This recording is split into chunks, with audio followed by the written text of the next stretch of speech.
And so we discovered that the tether was very cool for maybe international efforts where you, or interplanetary efforts where you're trying to go from Earth to Mars or something, and you're trying to keep gravity going. You just extend the tether and go round and round on the way and keep gravity inside your vessel. But it really wasn't effective for low Earth orbit, as far as we know.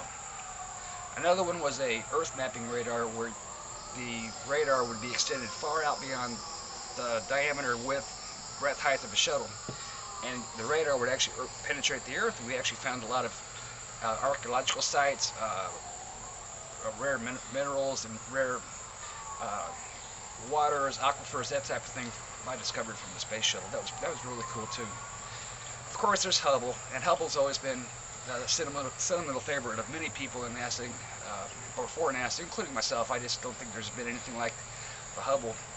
And many people don't realize what a failure Hubble was at first. It launched as an embarrassment with nobody had actually checked the optics, and the thing had bifocal or near vision, far vision, I can't remember, but just something wasn't right, so they had to flap a corrective lens and some optical correction in software, and by golly, now we see pictures of the universe that we've never even imagined before, and what was unknown is now known. So really the shuttle played a very pivotal role in that, and even to this day, I think only a fraction of the sky has been mapped, but it was there when the Shoemaker-Levy comets broke apart and flew into Jupiter, and that was just a period in history that just can't be repeated, and the Hubble was there to snap that. Plus all the stationary things from afar, the Orion Nebula, the Trifid Nebula, the Crab Nebula, all the different galaxies out there that are in the Hubble space deep field. It's just I don't think we've really grasped yet just exactly how important Hubble was, and it probably still is. And I think it's had 5 missions altogether, the most recent being to Atlantis just for a couple years ago. And that gives the shuttle an opportunity to fly about 100 miles higher in a different orbit than the space station, because the space station, as I said, flies like this, if this is the equator. But Hubble kind of laps just a little bit closer to the equator. It doesn't get as far north. It can't see the landmass on Earth that the station can. But being equal or more equal to the spin of the Earth, it can actually fly higher, and that's where the Hubble is. That's also the altitude record of the Space Shuttle. Now, with all of that having been said, I have never been a huge fan of some of the realistic investments required to keep the shuttle flying for so long. I think a lot of the reason for flying it was just to keep American manned presence in space, when it really could have taken a breather and redesigned things that could have used the budget dollars better. And there's been no secret about that, because, as I said, it's just a shame that we can go to the moon 7 times, including Apollo 13, more including Apollo 8 and 10, in such a short period of time, and almost 40 years later we can't get back there. It's embarrassing as a country that we're now looking forward to the day when we can repeat what was done in Apollo 10, basically. And of course we did have the loss of Columbia, and before that Challenger, and I'm honestly surprised that the Challenger itself, we didn't just ground the program and redesign from the ground up. But there's always been pressures to keep the shuttle flying, and a lot of them are related to pork dollars for congressional districts, and just people at NASA who were more interested in NASA being a jobs program than a space program. But everybody knows my secret, not so secret opinion on all this, but you know, I'm not going to change some minds, and maybe some I will, but I would just like to offer this. I'm just going to say this is the moon. Oh, this is the moon, this is the Earth, and I'm just going to play a little experiment here. And I'm going to put the Earth here, and we're going to pretend like it's going around the sun once a year, like that. In this scale, the moon is actually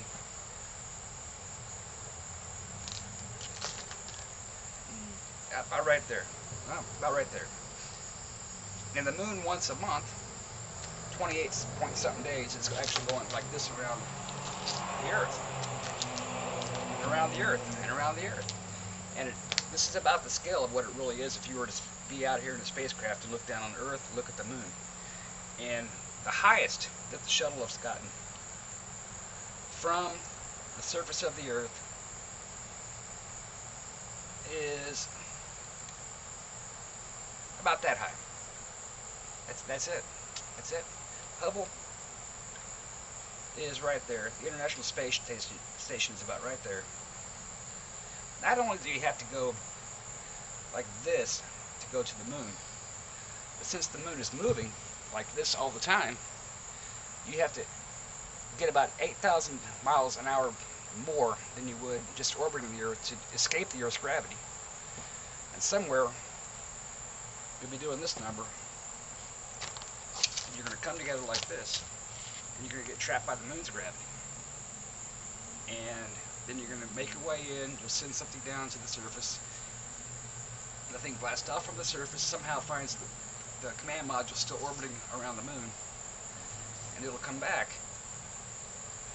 And by the way, by the time it comes back 3 days later, the moon's actually over here by then. It'll come out of escape velocity of the moon, find itself trapped in the Earth's gravity about right here.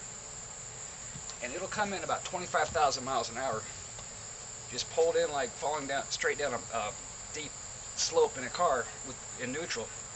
And it'll come in about 25,000 miles an hour into the surface on the side where it can land.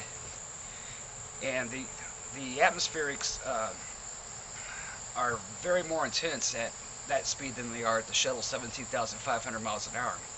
Because in that 8,000 miles an hour more, what's happening is you're getting about 2,000 degrees more heat out of it.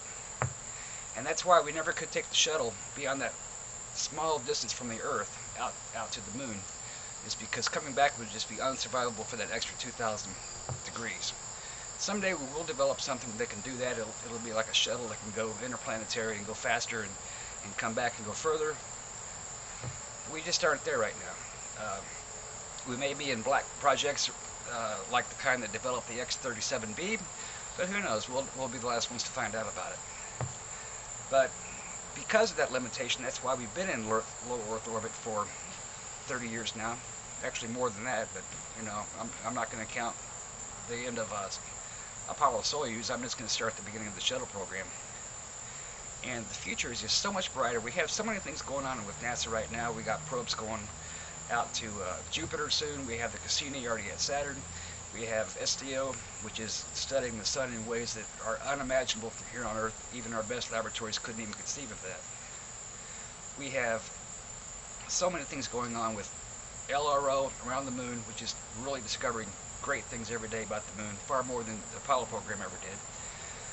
There's just no end to where we have been and the great pride we all should take in NASA as a whole, because NASA really is the pushing the envelope go-to organization for American technology, and we really are reaping a lot of the benefits from that, as well as from the DoD, which is Department of Defense.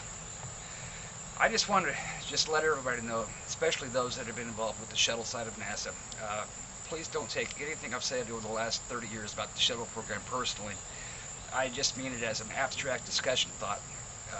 Pointed thoughts they are, logical points I think they are, but I know some feelings have been hurt along the way, and I really did not mean for that to happen. And I really want to apologize if I have offended anybody that's working with the shuttle program. I also want to apologize for offending many of the NASA supporters who I thought were not really giving a good check with what was really going on with NASA and the budget. And I think a lot of it was just blind support that I thought was based more out of a fandom than it was out of reason. But you know, people still vote for some baseball teams and support them, as illogical as that is too. So I understand where that point's coming from, and I respect that. So far as the shuttle crews, I really appreciated, not only 2 years ago, I was right where you hear the airplane in the background maybe, it was landing, and the astronaut there was Nicole Stott. She's from Clearwater, she's from here, she's our hometown girl. And I met her over there, and we had a really good discussion about all this, and she's one of the great astronauts, including John Young, Sawyer Musgrave, Sandy Magnus. There's just a lot of great astronauts. And it's not just a matter of percentages, because all of them have really been great astronauts. But we really have been blessed by some of the ones that I think will be shown by history as really being super important and super historic. And I really want to think that Nicole Stott, Story Musgrave, John Young, and Sandy Magnus will be certainly in that crowd. What will it mean to fall out of the habit of having the next shuttle flight go up? It will be hard, even for me. It almost has become a routine for us to expect that a shuttle will be going into space every couple of months. Even with the return to flight efforts after disasters, we always had something to look forward to. And many people just don't think we have that right now, but I just want to say that we do, because I've seen the incredible work of SpaceX, Orbital, some would say Galactic Virgin. My coin's still in the air on that. But there have been many other efforts that really deserve a lot of credit, and I think that Boeing and Lockheed really need to keep an eye on those guys, because they really got some stuff in the plans. They're just waiting for some success and maybe some funding. And just as we're flying Boeing and Airbus now, I think the day may come we're going to be flying into space with Lockheed and Boeing, and it'll be a friendly competition, and maybe some other international competition will come along as well, and I'm sure it will. All in all, being that I have really nothing more to say than just thank you to everybody who's supported the shuttle program and the space program and been interested in it.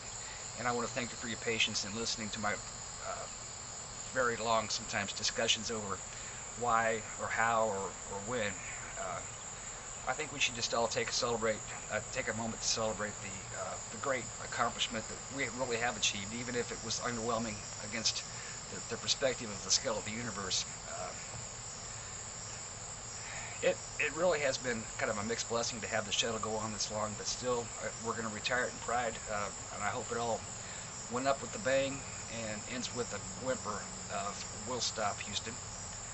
And I think we're going to look back and see the things that we did right, the things that we did wrong, but in either case, we're going to do the right things in the future by this country and by this planet. God bless.